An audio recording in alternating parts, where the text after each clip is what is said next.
and we need it.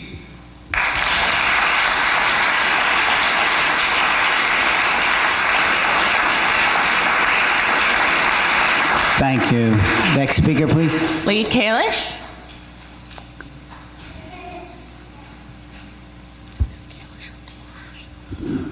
Good evening. My name is Lea Kalish. I live on Rentham Street, and yes, Kingston runs through my front yard, but I'm on the town of Ulster side.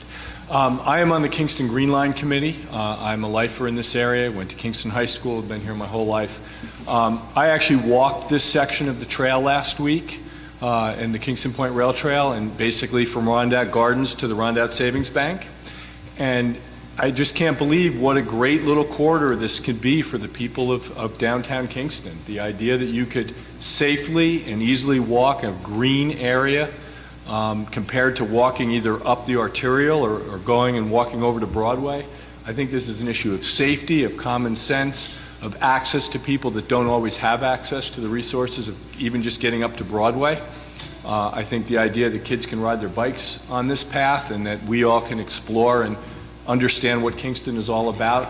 I remember when Rondat Gardens was built. I remember when things were knocked down, and there's a lot of unfortunate things that have happened in Kingston, but what's happening now is just fantastic, and I really appreciate all the support that this council has given to the Land Trust and the Green Line and the entire infrastructure in the city. New York Healthcare, yes. Municipal ID, yes. Thank you for your time. Thank you. Next speaker. Helene Meisler.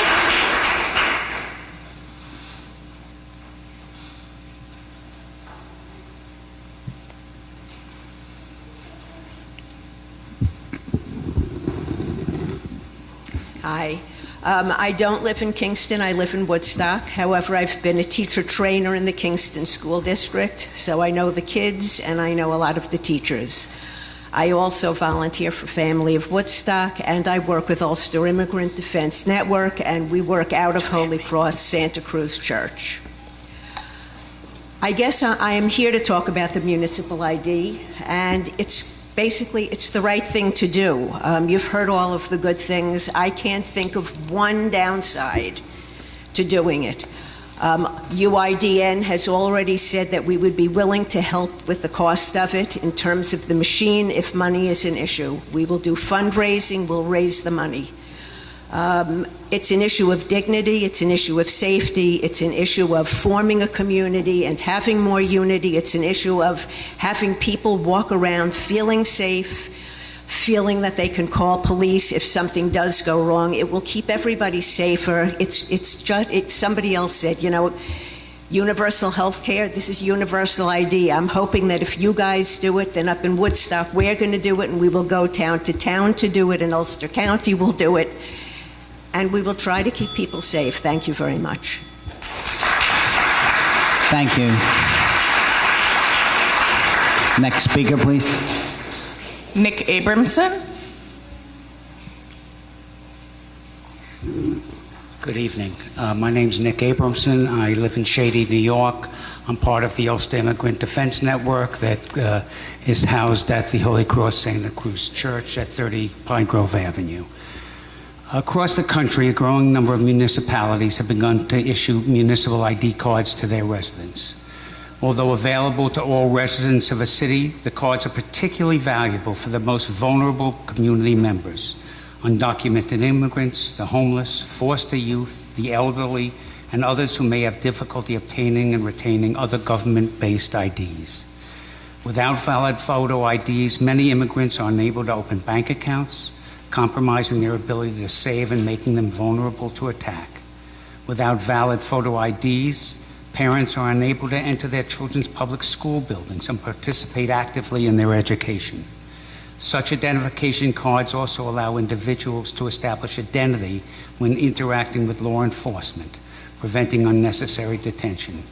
In addition, the cards benefit the city itself, fostering greater connectivity and increasing the sense of unity within and identification with the city.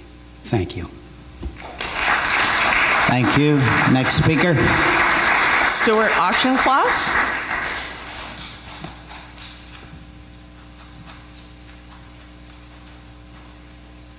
Mr. Chairman, members of the council, thank you for letting me speak. I'll be very brief. I live in Woodstock, and I'm 79 years old. I want to say that my wife and I are bicycle tourists, and we're quite healthy as a result of riding our bicycles. We strongly prefer not to ride on the road, but to ride on trails.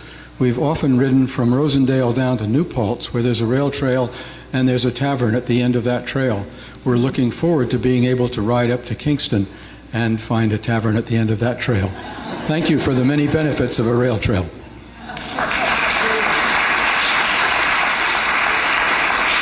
Thank you. Next speaker, please. Veronica Martinez.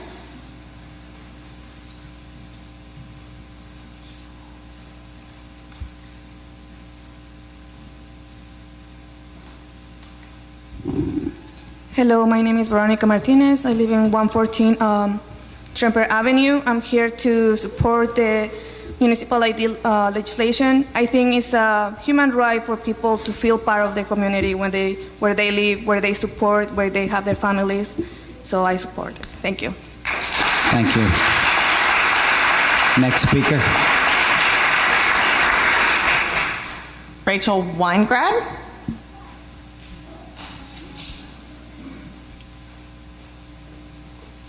Hi, I'm Rachel. I live at 104 Hone Street. I'm here to express my support for the Kingston Point Rail Trail, which I believe worked towards the low impact and healthful experience of Kingston. I also want to support the New York State Healthcare Act. I think it's very important. I can't afford health care through the marketplace myself. I believe that health care is a human right. I also believe that migration is a human right. I think the municipal ID program in Kingston would be amazing. The country has lacked meaningful change in the immigration system for over 30 years, and even then it wasn't set up for a long-term change. So this is a stopgap measure in terms of that, and it's something that can show the actual representation of Kingston as a city of many different kinds of people, not just people who drive cars. Thank you. Next speaker, please. Samantha Moranville.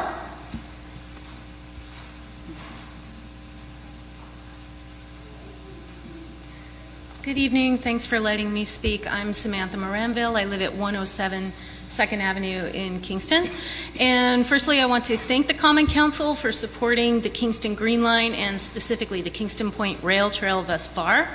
I ask you to approve bonding for the construction of the Kingston Point Rail Trail. There are scads of reasons why this is a good idea, and I have a list of talking points, but there are two of them to which I can speak to very personally, and one of them being that trails increase residential and commercial property values. When my husband Steve and I were shopping for our home, our forever home in Kingston in 2015, it's no accident that we selected our home on 2nd Avenue knowing that the rail trail would eventually be built there, or at least hoping.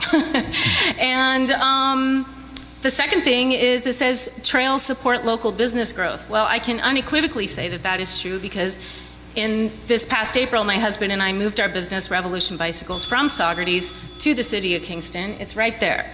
And on a very personal level, we currently use the rail trail in its primitive form all the time. As a matter of fact, I walk that corridor in order to get from my home on 2nd Avenue to my business on Hasbrook.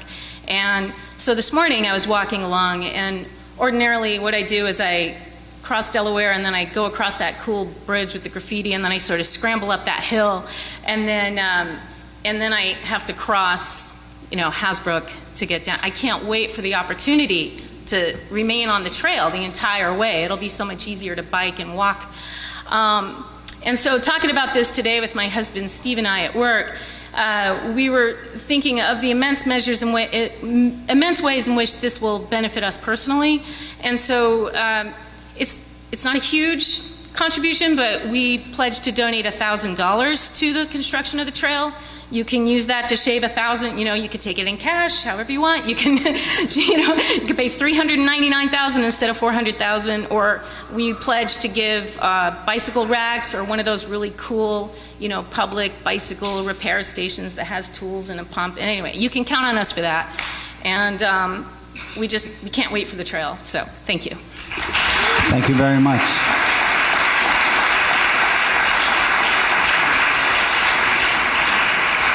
Next speaker, please. Malia Cordell.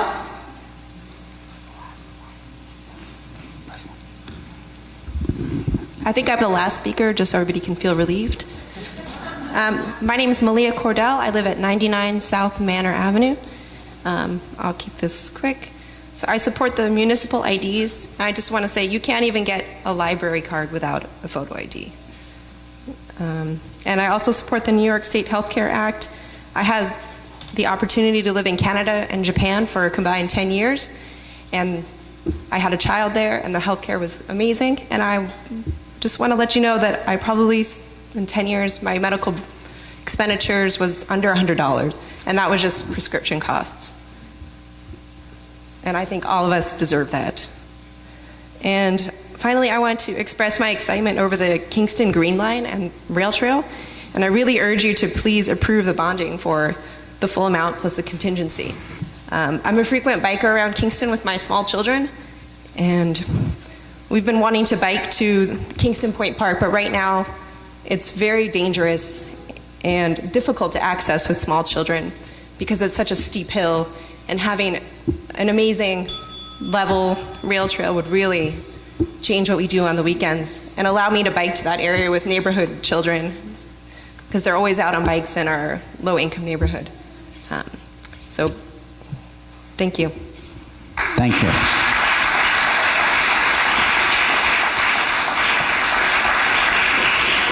I want to thank everyone for making that as quick as possible. That was 38 speakers, by the way. I'm about ready to close this portion of the meeting. Is there anyone that would like to say something, have an opportunity to sign up at the podium? Okay, 1 minute. But everybody's been... It doesn't start till you get up here. Good evening, Mr. President, members of the Common Council. My name is Jean Jacobs. I'm a lifelong resident, City of Kingston. I live at 139 Wall Street. My goal was not to speak this evening. I wanted to come and listen, and I have. I come here this evening without taking sides whatsoever. Unity is my platform. But I have 38 years as an administrator in the healthcare industry. I started at Kingston Hospital for 10 years. I worked with Dr. Dave Meshis for 16 years. I worked at Benedictine for 9 years, and I've done consulting. So my experience runs deep. What I'm here this evening to say to all of you is, do you really understand the healthcare industry? Ladies and gentlemen, it's changing on a daily basis. Look at our local healthcare providers. Doctors are struggling. I worked with Dr. Rissman for years, and I can assure all of you here this evening, Dr. Meshis started the Family Practice Center in 1979 to serve the indigent and near poor, and to create more primary physicians in the area because we were lacking and they were leaving. I'm just letting you know tonight that health care comes with a cost, and someone has to pay that price. So please think carefully. I'm not here against any of the speakers tonight. I'm here to inform and educate. We need to do more of that and open the lines of communication and dialogue. Thank you. Thank you.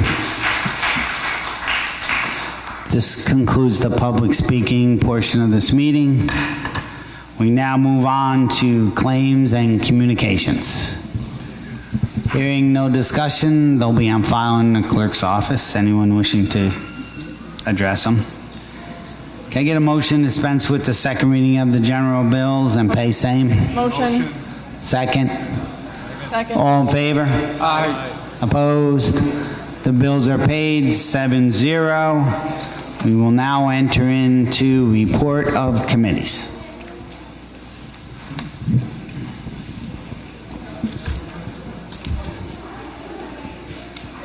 I'll just give him a few minutes to...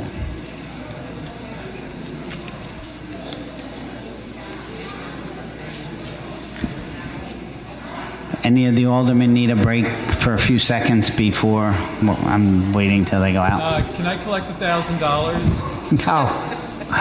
She was dressing me.